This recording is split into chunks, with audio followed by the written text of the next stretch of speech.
19 June Kaliaganj বিধানসভার উপনির্বাচন। আর এই উপনির্বাচনে তৃণমূল কংগ্রেস মনোনীত করেছে আলিফা আহমেদকে। তিনি সদ্য প্রয়াত বিধায়ক নাসিরউদ্দিন আহমেদের কন্যা। ভোটে লড়ছেন একাধিক ইস্যু নিয়ে। দর্শক, আপনারা দেখছেন রয়্যাল বাংলা, আমি তুহিনা। কালীগঞ্জ উপনির্বাচনে তৃণমূল কংগ্রেস প্রার্থীর বিরুদ্ধে উঠছে গুরুতর অভিযোগ। ওয়াকফ সম্পত্তি জবরদখলের অভিযোগে রীতিমতো তোলপাড় রাজনীতি। ওয়াকফ সম্পত্তি মুসলিম সমাজের পবিত্র ধর্মীয় আমানত, আর সেই জমি যদি গিলে নেন এক প্রাক্তন বিধায়ক, প্রশ্ন উঠছে জনগণ ভরসা রাখবে কোথায়? রাজনৈতিক ছত্রছায়ায় ওয়াকফ সম্পত্তি বছরের পর বছর বসবাস, সেই সম্পত্তি ছিল সমাজের। তা যদি চলে যায় এক নেতার ব্যক্তিগত দখলে, তবে প্রশ্ন তো উঠবেই। কজন প্রভাবশালী নেতা কি নিজের রাজনৈতিক শক্তির জোরে সমাজের ওয়াকফ সম্পত্তিও নিজের করে নিতে পারেন? আর যদি পারেন, তবে সেই সমাজ যাবে কোথায়? নদিয়ার কৃষ্ণনগরে ওয়াকফ বোর্ডের জমি প্রাক্তন বিধায়কের বসবাস এবং তার বাসভবন। এখন তার কন্যা তৃণমূলের প্রার্থী। আর রাজনৈতিক উত্থানের সঙ্গে উঠে আসছে ধর্মীয় জায়গা দখলের গুরুতর অভিযোগ। এই বিতর্কের শুরু বহু বছর আগে। নদিয়ার কৃষ্ণনগরে একাধিক ওয়াকফ সম্পত্তি রয়েছে, যা মুসলিম সমাজের ছাত্রছাত্রীদের হোস্টেল, এতিমখানা কিংবা মসজিদের উন্নয়নের জন্য ব্যবহার করা যেত। কিন্তু অভিযোগ বলছে সেই জমির একাংশ বহু বছর ধরে দখল করে রেখেছেন তৃণমূল কংগ্রেসের প্রাক্তন বিধায়ক নাসিরউদ্দিন আহমেদ। এখানেই শেষ নয়, যে বাড়িতে তিনি দীর্ঘদিন ধরে থাকছেন, সেখানে তার কন্যা আলিফা আহমেদ বড় হয়েছেন। সেই বাড়ি ওয়াকফ সম্পত্তির ওপর গড়ে উঠেছে, এমনটাই অভিযোগ উঠছে স্থানীয় ওয়াকফ বোর্ড সূত্রে। অর্থাৎ একজন বিধায়ক তার ক্ষমতা ব্যবহার করে যে ধর্মীয় সম্পত্তি নিজের বাসভবনে রূপান্তরিত করেছেন, সেই সম্পত্তির উত্তরাধিকারী আজ নির্বাচনে দাঁড়িয়েছেন।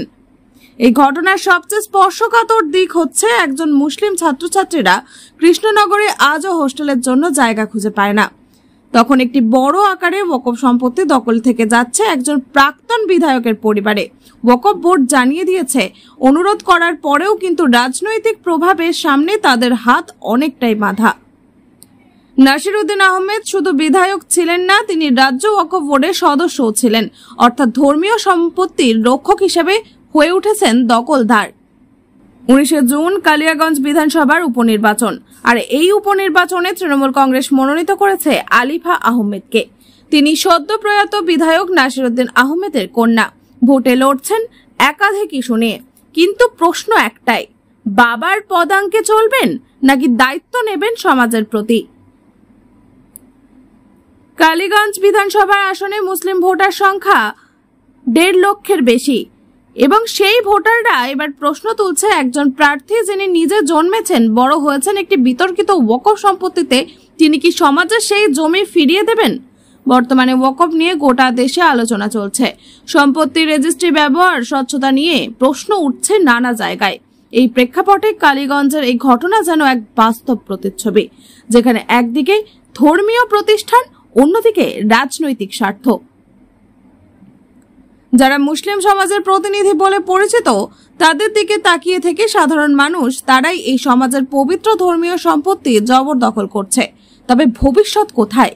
এই উপনির্বাচন শুধুমাত্র ভোটের লড়াই নয়, এটা একটা পরীক্ষা।